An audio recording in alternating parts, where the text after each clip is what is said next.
Bonjour, ici Yannick Vézina et bienvenue au Café du vendredi 14 avril.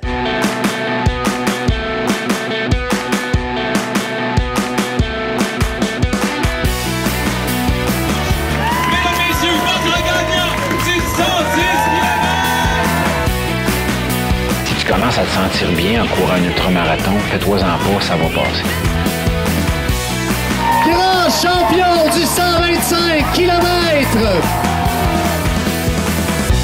C'est la Minute NAC et aujourd'hui, j'ai le goût de vous parler de leur équipe d'athlètes pro parce que avec le temps, il y a beaucoup de grosses pointures de notre sport qui ont choisi NAC pour les accompagner dans leur entraînement puis leur course. Puis ça, c'est pas un hasard parce que si les meilleurs au monde choisissent NAC, c'est parce que la gamme complète de produits Ultra Énergie est tout simplement la plus complète et la meilleure sur le marché.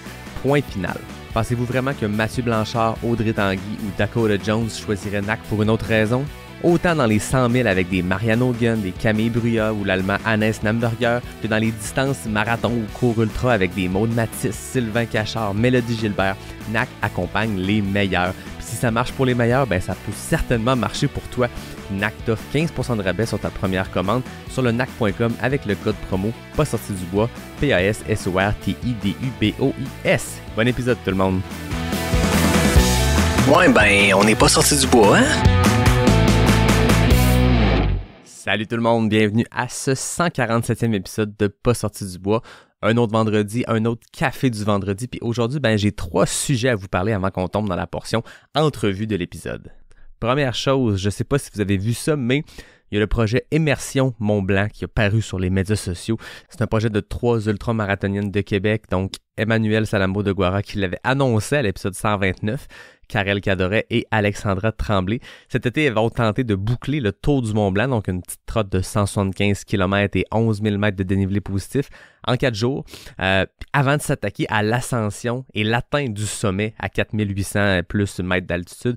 C'est pas rien, on fait le tour, on monte, aller-retour en haut.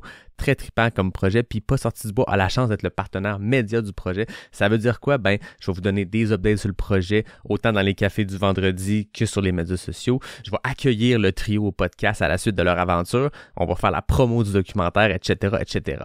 Le samedi 22 avril, donc ça s'en vient très rapidement, il organise un entraînement choc type backyard à Québec, donc un objectif de 12 heures, 12 boucles de 6,7 km. Donc, un total de 80 km. Le point de départ et les ravitaillements vont se faire à la Maison Smith Limoilou, donc entre 7h AM et 7h PM le 22 avril. Elle vous invite à venir vous entraîner avec elle. Vous faites le nombre de boucles que vous voulez. Donc, ça peut être un moyen cool d'aller faire vous autres aussi un entraînement en prévision de vos objectifs. Puis, par le fait même, donner un peu de visibilité à leur projet. Ils ont aussi un GoFundMe pour les aider dans ce projet-là. Donc, vous allez trouver le lien dans la description de l'épisode. Le but de leur levée de fonds, c'est de documenter cette histoire-là qui est une histoire d'endurance, de dépassement au féminin. Puis, il y a très peu de films d'aventure présentés par des athlètes féminines dans l'industrie du plein air. Eux autres, ils voient une nécessité d'en créer un, de faire un film comme moyen d'inspirer d'autres femmes à repousser leurs limites physiques et mentales dans toutes sortes d'aventures. Pas obligé de monter le Mont Blanc aller-retour en haut pour vous dépasser, mais vous voyez un peu leur processus. C'est super intéressant. 3 filles très inspirantes, ça va être le fun de les suivre.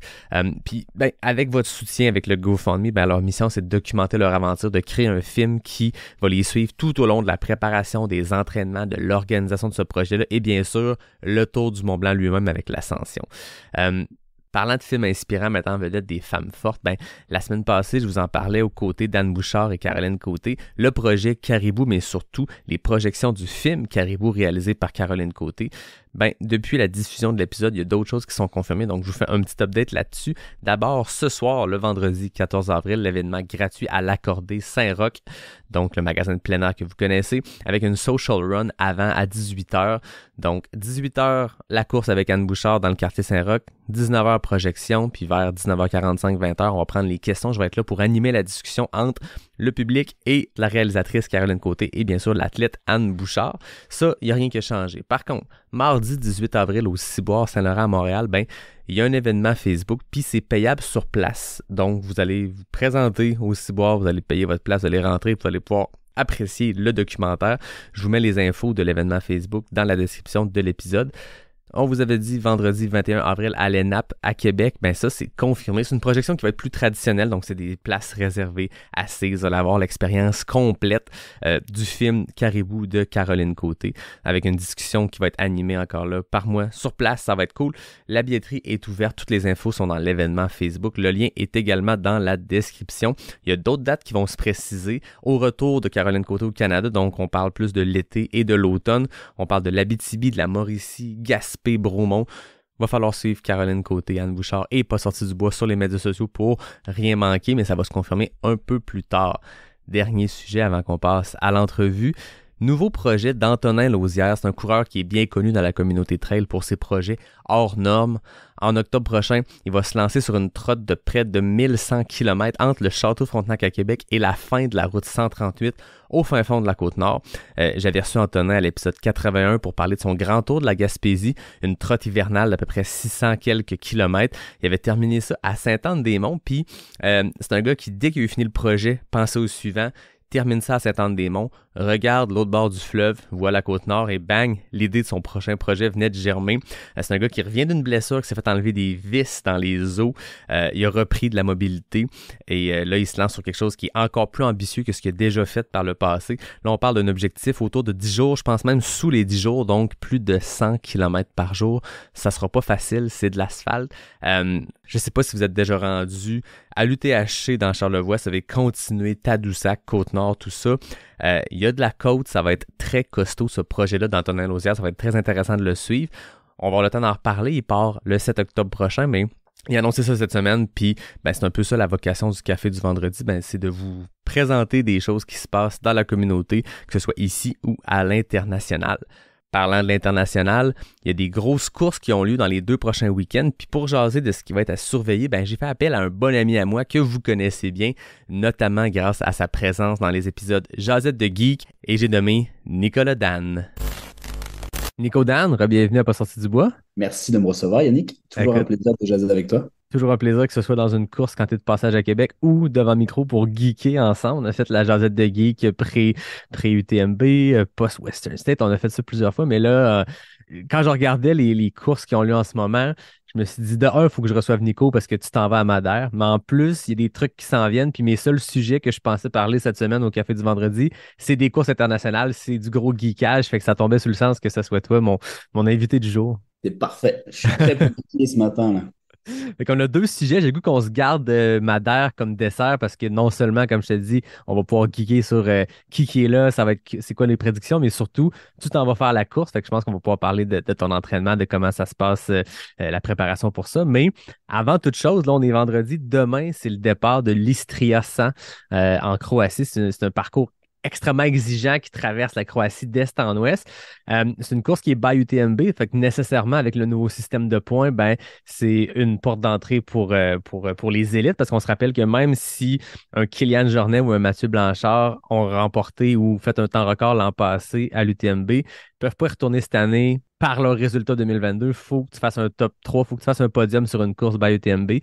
Puis Istria 100, non seulement c'est une course où il y a des gros noms qui sont là, il y a un certain, je ne sais pas si tu connais, Jim Walmsley. Ah ouais, je le connais. Un petit Américain, la grande tige, qu'on l'appelle. Il va vite, lui. Hein, il va quand même vite. Donc, pour mettre les gens en perspective, Istria, le 100 miles, c'est un 168 km, 6600 mètres de D+. Record du parcours en 17h51. Donc, ça roule, mais pas tant que ça. Quand on regarde le profil, on est quelque chose qui ressemble à la Western State, puis on a un record du parcours quasiment 3h30 de plus haut qu'une course comme Western State, par exemple. Donc, ça va être intéressant de voir ce que l'ami Jim va faire. Mais toi, qu'est-ce que tu en penses? Istria, est-ce qu'il y a une réelle compétition? Sur ce qu'on a regardé, moi j'ai regardé pas mal la start list, là, puis pour vrai, logiquement, Jim, il doit gagner ça. Moi, je vois pas trop à part une énorme défaillance de Jim, moi je vois pas vraiment quelqu'un qui peut aller le chatouiller. Après, tu as des Hugo Ferrari, Arthur Bouillon qui joue là aussi, mais Yannick Noël, Guillaume Denef, il y a un Tchèque aussi qui a gagné des courses by UTMB, mais tu sais, c'est ça, je pense que c'est tous des gars qui pourraient remporter Istria 100 si Jim a une mauvaise journée. Ouais. Malheureusement, c'est ça un peu le contexte de la course, mais Puis, tu sais, c'est ça, c'est quand même un record de parcours à 17h30. Moi, pour avoir pas mal regardé des vidéos, tu sais, les vidéos UTMB, etc., il y a quand même des parties qui sont quand même assez roulantes, tu sais, dans des genres de pâturage, etc. Donc, c'est sûr que lui, avec ses grandes jambes, il va pouvoir dérouler la foulée. Mais tu sais, c'est ça que si ça arrive sur des portions où ça peut rouler un petit peu plus, tu sais, les gars derrière, je vois pas des gars qui peuvent aller aussi vite que Jim sur ces portions-là. Non, c'est ça. Maintenant qu'il habite en France, il est habitué à avoir des terrains aussi qui peuvent être assez rocailleux, etc. Donc, je pense il a pas une expérience. Puis cet hiver, il a fait énormément de D+, que ça soit Alors, c'est ça. chose. Donc, Tu sais, pour remettre les gens en contexte, Jim Walmsley, bon, triple gagnant de la Western State, un gars qui performe extrêmement bien sur des parcours plutôt roulant, mais encore là, on l'a vu faire des grosses performances aussi un peu partout dans le monde. Puis sa bête noire, ou en tout cas la seule course qui n'a pas encore réussi à craquer le code, c'est l'UTMB. Comme tous les hommes américains de l'histoire, il n'y a jamais personne qui s'est rapproché d'une première position. On a un homme qui a été deuxième, quelques hommes qui ont été troisième, mais aucun homme américain a gagné l'UTMB. Jim, depuis 2017, s'essaye sur l'UTMB. 2017, il avait fait une 5e place, une année qui était juste ridicule, là. Le podium était François Daen, Kylian Jornet, Tim Tollefson, puis dans le top 10, tu avais Dylan Bowman, tu avais Pau Capel qui l'a gagné, tu avais Xavier Thévenard. C'était une année qui avait aucun sens. Jim avait fini 5e. Ça commençait bien. Mais ensuite, DNF 2018, DNF 2021, 4e l'année passée après avoir mené une partie du parcours, mais Kylian et Mathieu ont une gestion de course bien supérieure. Jim s'est donné 2 ans pour tenter l'approche européenne. Parce qu'on dit souvent, il y a beaucoup de monde, il y a beaucoup d'articles qui ont été écrits sur pourquoi les hommes américains ne remportent pas l'UTMB. Il y a plein de choses, il y a plein de facteurs. Je pense que les coureurs américains n'ont peut-être pas les conditions des coureurs européens, c'est-à-dire la nordicité, l'aspect alpin, tu sais, même avoir du dénivelé au Colorado et tout. Je pense que les courses européennes sont très alpines. Tu peux avoir de la neige en plein milieu de l'UTMB. Fait que Jim, parle-nous-en un peu. Sur son 2 ans, il s'en va vraiment vivre la vie européenne. ah oui, vraiment. Puis, tu sais, on le sait, enfin, on le sait tous. Jim est très, très proche de François Den. Ouais, Et pour moi, Jim est secrètement coaché par François d'une certaine manière. Puis François doit vraiment l'apprécier et se dire il aimerait bien que ce soit lui qui gagne l'UTMB.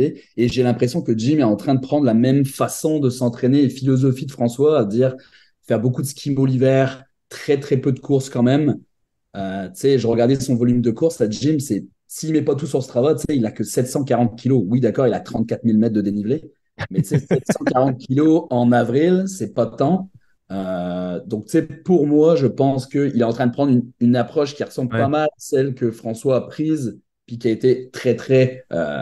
Il y a eu du succès, François, on le sait. Donc, pour moi, je pense que cette année, s'il fait les choses bien, puis on va le voir à Istria, tu sais, ça se peut qu'à Istria, il arrive puis qu'il défonce tout, puis ça se pourrait très, très bien.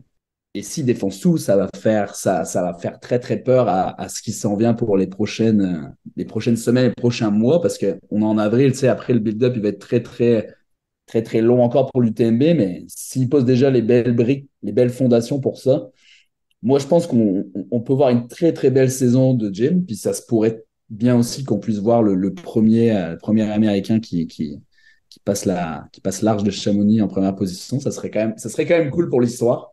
Ouais, puis je pense qu'il a justifié son choix d'Istria parce que c'est un test de début de saison. C'est un 100 000 de début de saison qui arrive avec moins de volume de course, une préparation qui est beaucoup moins spécifique, comme tu le dis, skimo. On l'a vu la semaine passée, il y a 2 semaines, faire du vélo dans les Alpes. Tu sais, une approche qu'on n'a jamais vu Jim Wamsley faire du vélo, sauf quand il est blessé. Maintenant, il y a un documentaire sur les Coconino Cowboys, puis je pense qu'il est en vélo de montagne puis il paye ses amis parce que lui, il est blessé, mais sinon, oublie ça, il est toujours en course. Puis c'est un gars qui faisait énormément de volume. Il a une approche très européenne. Il est dans le Beaufortin. Il est pas loin d'où François Daen avait son vignoble. Euh, puis il y a une saison qui est très modeste. Tu sais, il y a Istria qui est encore là. Il arrive, puis ça lui prend un top 3 pour aller à l'UTMB. Ça va être intéressant de voir sa gestion de course. Il va-tu sur le gun pour essayer d'aller arracher le record du parcours ou il est plus en mode. Parce que s'il n'a pas son top 3 en fin de semaine parce qu'il explose, parce qu'il pousse trop la machine, il faut qu'il se trouve une autre course qualificative. Ça veut dire rajouter un 100 000 entre mai et août. Puis ça va vite. En juin, il est au championnat du monde de course en montagne en Autriche.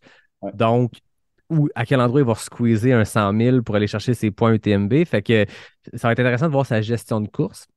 Mais on voit qu'il y a une approche qui est complètement différente. Moi, il y a une question qui me vient en tête quand je regardais ça, quand je voulais t'en parler, puis c'est une question, c'est la question qui tue du jour. Si Jim, cette année, bon, se qualifie pour l'UTMB en fin de semaine, s'en va faire l'UTMB, remporte l'UTMB, devient le premier homme américain à remporter l'UTMB. Est-ce qu'il y a quand même un petit bémol dans le livre d'histoire? Parce que cette année, plus que jamais, ça risque d'être l'une des années les moins compétitives sur l'UTMB parce que le nouveau système fait que des Mathieu Blanchard, Kylian Jornet, tous ces gars-là doivent se requalifier. Puis je pense que c'est pas dans leur intérêt. En tout cas, Kylian ne sera pas de retour sur l'UTMB aux dernières nouvelles. Mais il faut que ces athlètes-là aillent se requalifier avec l'UTMB World Series. Il y a des athlètes qu'on a vu tourner le dos un peu à ce système-là en le disant ou en le disant pas, mais que cette année, tu vois des saisons de course, puis c'est des athlètes qui faisaient l'UTMB habituellement, ils n'ont aucune course by UTMB cette année. Il y a des gros athlètes qui sont sur Hard Rock, qui sont sur Western State. J'ai l'impression que habituellement, l'UTMB, on en a parlé l'an passé avec Nico Fréret dans notre épisode pré-UTMB. Il y a 50 gars, 50 femmes qui peuvent le remporter. C'est le plus gros plateau élite année après année. La profondeur du plateau est toujours très impressionnante. La 50e cote ITRA peut l'emporter. Ouais. J'ai gros doute que cette année, ça soit ça à l'UTMB. J'ai l'impression qu'un Xavier Thévenard a dit qu'il allait sûrement essayer un by UTMB pour y retourner. À part ça, on ne sait pas qui a vraiment l'intérêt d'être à l'UTMB dans les élites. Donc, on n'aura pas un plateau comparable aux dernières années. C'est mon feeling. Zach Miller peut-être de retour, mais Ouais. on va être très, très loin d'un plateau comme les années passées. Donc, grande intro pour poser ma question. Si Jim remporte l'UTMB cette année, alors avec un plateau d'élite beaucoup moindre que les dernières années, est-ce que ça rajoute un bémol au livre d'histoire? Ben moi, je pense pas. Mais tu sais, c'est sûr que le plateau sera moins gros. Tu sais. Puis ça, on le sait très bien. Puis dès qu'ils ont sorti l'annonce l'année dernière, on le savait très bien que le niveau allait baisser. Puis c'est un risque qu'ils prennent, je pense. Mhm. C'est un très, très gros risque parce que ben, la trail est en très, très grosse progression. Et là, tout le monde est à regarder l'UTMB parce que les meilleurs des meilleurs sont là. Et là, en fait, tu mets une contrainte qui fait que tu n'auras plus les meilleurs des meilleurs parce que ben, ils vont se focaliser sur d'autres affaires parce qu'il faut faire une course pour se qualifier, nanana, alors qu'avant, c'était un peu porte ouverte. Si tu es le meilleur, tu peux y aller. Ça ne mettra pas de bémol, mais on va toujours, on va un peu se fier au temps. C'est con, mais c'est très dur de pouvoir jauger parce que tu as les facteurs météo, etc. Mais on va quand même se figer au temps. Tu sais. Tu Ouais, verras le temps que Jim va faire, s'il le remporte, ben, on va pouvoir se caler un peu sur les autres. Mais c'est sûr que c'est la bataille qu'on a eue entre Kylian et Matt l'année dernière. C'est sûr que ça a permis à ce que le temps soit très bas parce qu'ils se sont tirés la bourre à deux.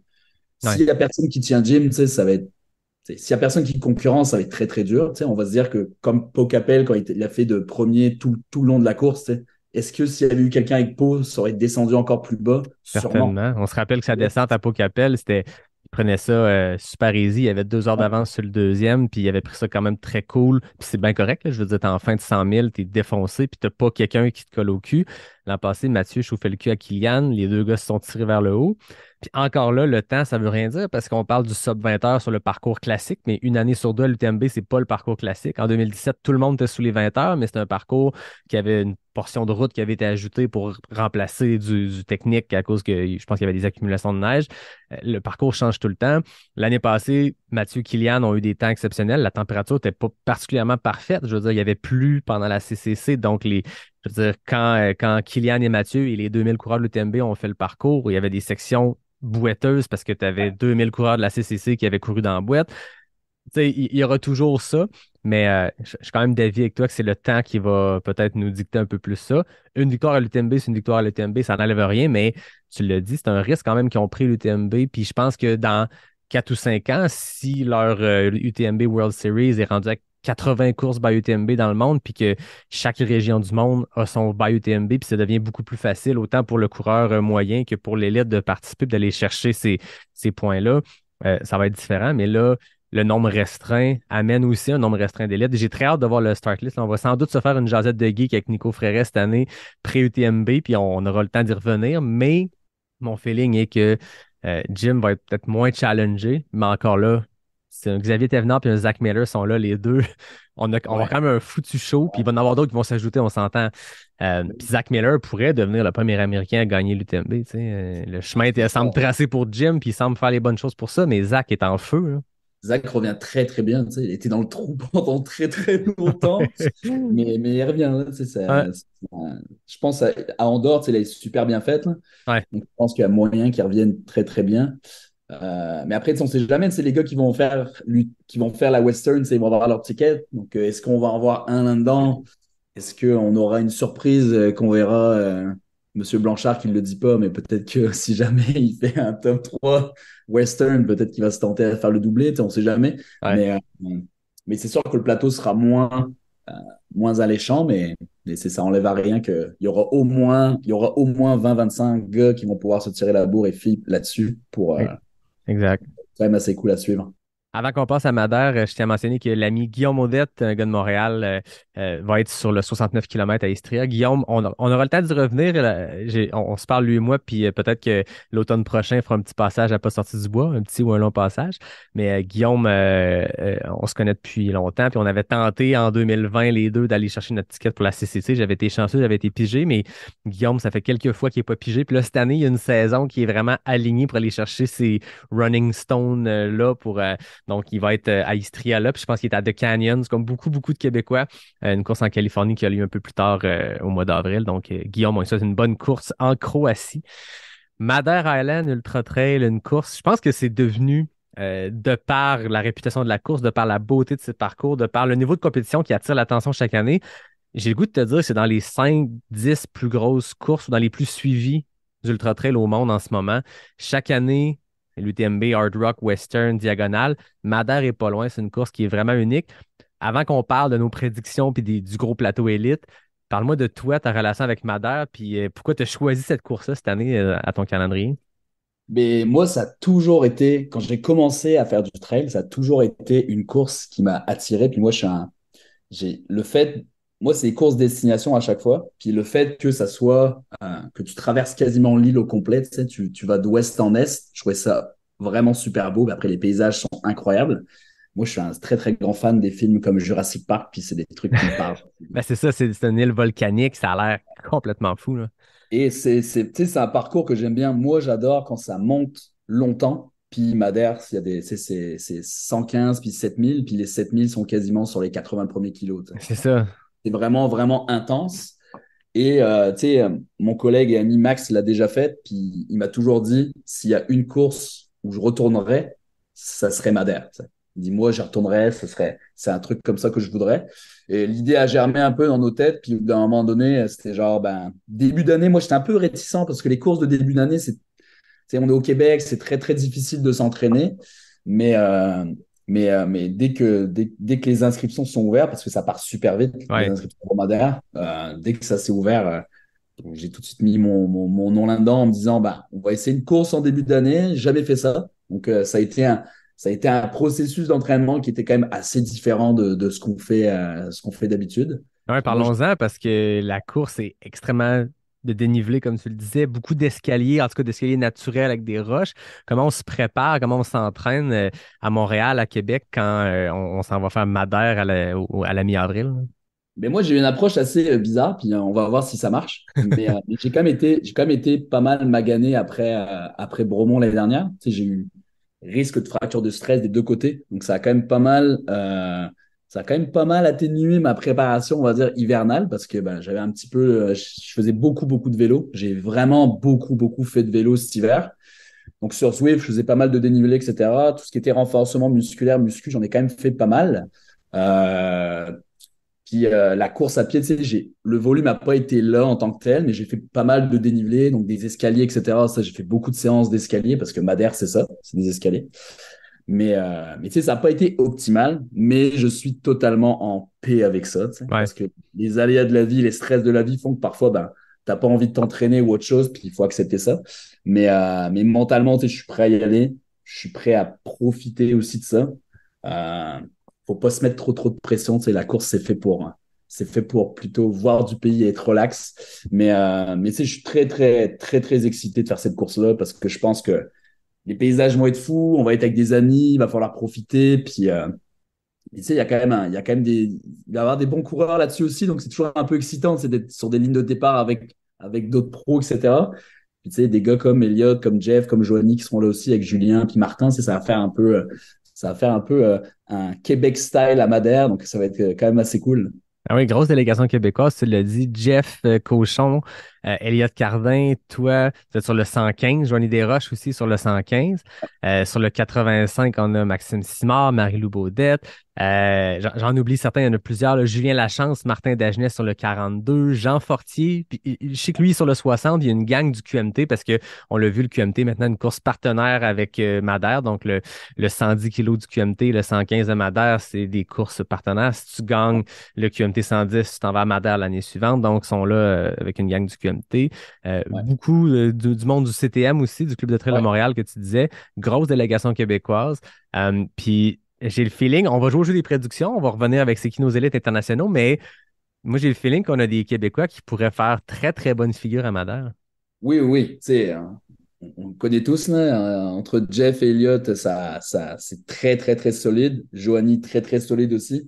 J'ai hâte de voir parce que Jeff a fait un entraînement pas possible sur l'île de Madère depuis qu'il est arrivé. Puis tu sais, Elliott, il a le volume qu'il a fait pour sa course aux US, puis il a réussi à mettre du D+ dedans. Euh, il y a aussi deux autres Québécois qui vont être là. Je ne les ai pas cités tantôt, mais c'est Émeric et Vincent Mallette. Eux, ils ont fait le Gaspésia. Ils avaient OK. fini avec moi au Gaspésia. Puis les deux gars sont vraiment, vraiment bien entraînés aussi, là.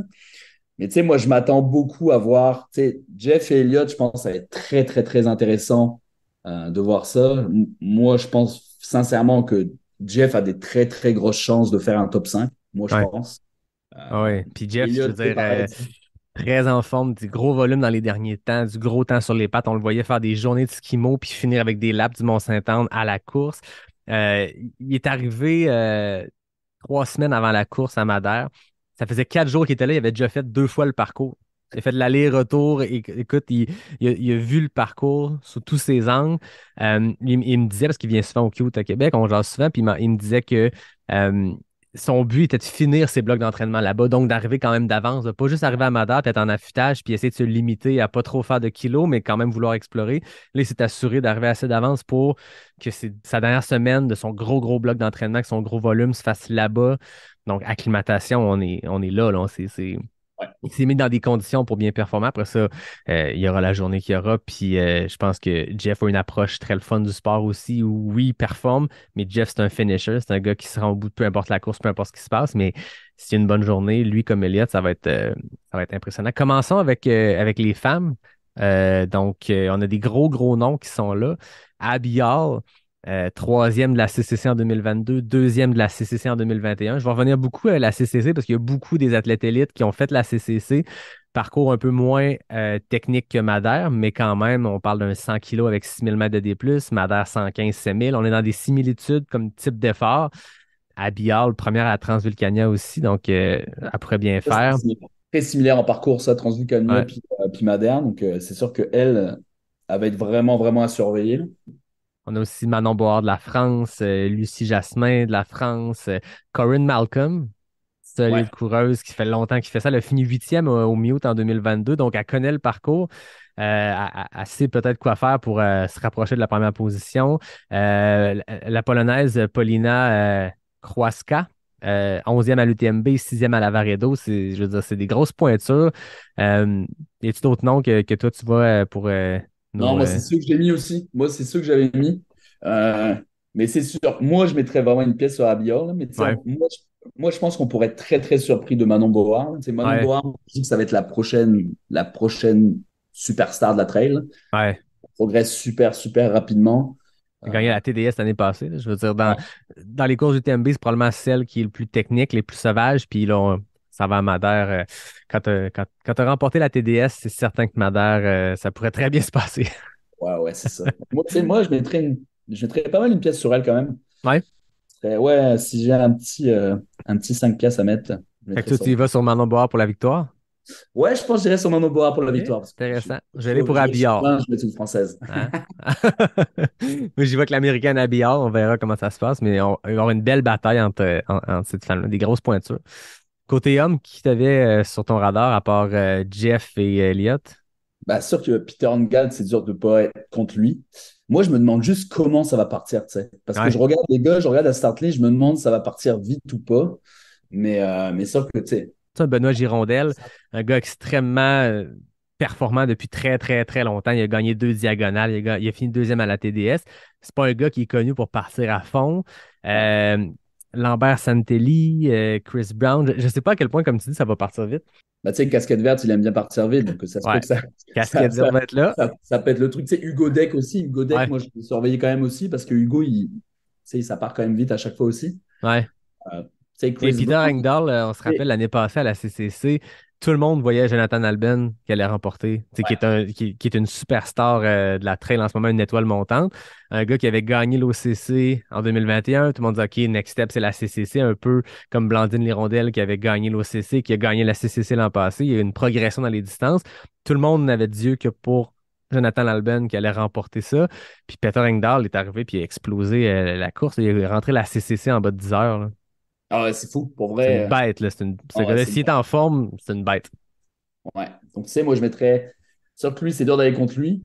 Chris Brown, j'ai hâte de voir, mais Chris Brown, je Ouais. pense que c'est un gars qui va être. C'est pas un temps à parcours pour lui, je pense. Non, c'est ça. C'est un gars qui a bien fait Tarawera en Nouvelle-Zélande, donc très roulant. Il a bien fait à Western State aussi. Encore là, parcours plus roulant. Ça va être, mais peut-être qu'il peut surprendre. Ouais, tu sais, je pense typiquement que lui, il va être là, tu sais, pour essayer d'avoir une bonne course. Mais moi, je pense pas vraiment qu'il va être dans le mix. Tu sais, moi, je Ouais, pense vraiment plus qu'un Jeff va beaucoup mieux se comporter qu'un Chris Brown là-dessus, même Elliott. clairement. Clairement. Elliott, moi, je suis curieux de voir parce que ben, sûrement qu'il y a un petit peu moins de D+, que ce qu'il voudrait à ce moment-là de l'année, tu sais, parce que son entraînement a été un peu plus condensé après Ouais. cette course aux États. Mais ça va être super intéressant à voir, là. Mais ouais, tu sais, moi, je mettrais Peter premier. Tu sais, Benoît Girondel, c'est ça, tu sais, ça peut. C'est un type de terrain qu'il aime bien, ça. Ouais. Même s'il part un petit peu moins lentement, tu sais, après ça, il va sûrement ramasser du monde qui est parti beaucoup plus vite. Moi, je serais pas surpris de voir Jeff Cochon courir avec Benoît Girondel. J'ai l'impression que c'est des gars qui ont des approches similaires. Jeff, s'il ne partira pas en avant pour exploser. Ouais. Puis Benoît Girondel, c'est un gars que, je veux dire, il a très bien fait la diagonale. Jeff a très bien fait la diagonale en étant intelligent dans sa gestion de course. Fait que je serais pas surpris de voir ces deux gars-là courir ensemble. Puis tu sais, on se dit ça, mais Stom, il va y avoir tu sais, comme d'habitude, là, des Espagnols qui vont se pointer puis qu'on va pas les connaître puis qui vont Ouais. arriver dans le mix, là. Ça, c'est tout le temps comme ça, là. Ouais. Et tu sais, moi, je verrais bien un départ rapide, genre, enfin, des rapides, tu sais, Peter, Hugo, casquette verte dedans, là, puis derrière ça, les gars qui chassent, là, que ce soit Jeff, Elliott, etc., là. Ouais. Mais ça va être super intéressant à voir. Ça va être aussi la gestion de la chaleur, tu sais. Mhm. C'est chaud aussi à Madère, tu sais. Jeff, il est là depuis longtemps, tu sais, mais Elliott, lui, va arriver. Donc, ça va être aussi de voir comment on réagit à ça, hein, tu sais, nous, les Ouais, mais Québécois. Elliott est en Estrie. Il fait Moins déjà 20, chaud moins depuis 30. des mois en Estrie, là. Ouais. Mais ouais, donc ça va quand même être, ça va être une belle course, je pense. Ça va être une Ouais. très, très belle course. Puis, pour essayer de pas trop se faire mal aux cuisses en descente, hein, parce que Non, c'est ça, hein? Avec ta prédiction, qui Peter l'emporte? premier. Peter Peter. premier. Ouais. Peter premier, je pense, puis je pense qu'il va quand même le gagner assez aisément. Ouais. Ouais, je pense aussi que Peter l'emporte, mais moi, dans les prédictions, j'ai le goût de le lancer là-dedans. Euh, Jeff, top 5. Puis Ouais. casquette verte, Elliott, clairement quelque part dans le top 10. Ouais, moi je pense que là, non, t'as vraiment raison là-dessus, là. Moi, Casquette verte, c'est un gars qui est extrêmement performant, mais qui il y a beaucoup de volume aussi dans les pattes. Il enchaîne beaucoup de courses.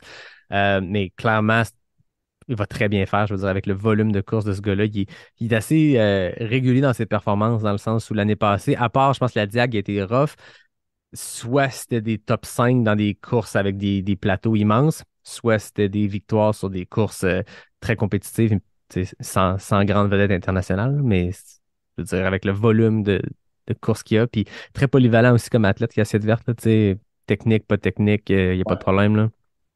ouais, pour vrai. Mais je suis d'accord avec toi. Jeff top 5, Mm. Elliott top 10. On pourra peut-être avoir une surprise d'avoir Elliott et Jeff top 5, ce qui serait vraiment très bon. Ça serait très beau. Ça serait très beau à voir. Mais je pense qu'ils vont avoir une très, très belle course. Ouais, ça va être intéressant à suivre. De ton côté, c'est quoi l'objectif? Plaisir? Moi, ça va avoir du plaisir, la finir, puis de pouvoir être capable de profiter de mes 6 dernières journées de vacances après. Ben, Sans c'est ça, être- t'en profites après, là, tu restes là-bas. Ouais, moi, j'arrive avant et je reste après. Donc, tu sais, l'objectif, c'est vraiment le plaisir. Tu sais, je veux arriver là, puis je veux la finir quand même. Tu sais, je vais être pété, c'est sûr, mais finir bien pour me dire que, OK, après, tu sais, je vais pouvoir regarder sur le reste de la saison, puis pouvoir Ouais. regarder qu'est-ce que je pourrais faire. Donc, c'est vraiment, c'est prendre du plaisir, passer du bon temps avec les amis, voir des beaux paysages, Si je peux faire la course avec des personnes que je connais, c'est encore mieux. Si je peux rencontrer d'autres personnes, c'est encore mieux aussi. Ah oui. Mais ça va être une très, très belle course. Ça, c'est certain. Écoute, Nico, merci de t'être prêté au jeu des prédictions, d'être venu parler de la Croatie, de Madère. Puis je te souhaite une super course. Amuse-toi, profite du voyage, profite du Portugal et des beaux paysages de l'île de Madère. Merci. Puis on se voit à mon retour à Québec pour un petit café. Certainement, avant qu'on se laisse, est-ce que c'est quoi les plans pour le reste de la saison, là, à part revenir à une jasette de geek pour parler de la Western State puis de l'UTMB? Côté course, as-tu des choses déjà en tête? As-tu déjà des dates au calendrier? J'ai failli cliquer sur le bouton pour m'inscrire au Bromont 160. Puis le Oh! monde va dire, man, il est maso parce qu'il revient tout le temps. Mais j'avais entré toutes mes informations. Puis après ça, je me suis dit, je vais attendre après Madère. On va regarder c'est quoi parce que j'ai tellement des petites idées qui se mettent. J'aimerais bien. Enfin, il y a des amis qui me tannent pour la Boston l'année prochaine. Et qui dit Boston, dit il faut faire un build-up de marathon. Est-ce qu'avec la job, ça va être assez facile pour pouvoir mettre un build-up là-dedans? Mais en tête, c'est plus de retourner à Bromont, faire le 100 miles au mois d'octobre, puis d'avoir une préparation qui fait du sens. Ouais. La dernière, je suis arrivé là-bas, j'étais sous-entraîné, puis ça, c'était un constat réel. Ouais. Mais cette année, je pense que je vais être capable de prendre du temps pour m'entraîner, d'être beaucoup plus spécifique, puis d'arriver là-bas, puis d'être capable de pousser la machine un petit peu plus. Mais les plans peuvent toujours changer. Donc, mais ça serait. Laisse la place dans le calendrier pour des décisions dernière minute. Je vais essayer d'être un peu plus élastique cette année, puis me donner un petit peu plus de lousse, mais on checkera ça, mais je te tiendrai au courant assurément. Certainement. Autour d'un café dans une run des cute. Yes. Hey Nico, un grand merci de t'être joint au café du vendredi. Toujours un plaisir de jaser avec toi. Merci à toi, puis passe une très très belle journée. Merci. Puis comme d'habitude, je termine en remerciant David Hébert pour le design graphique, Fred Desroches pour le thème musical, NAC qui est le partenaire principal.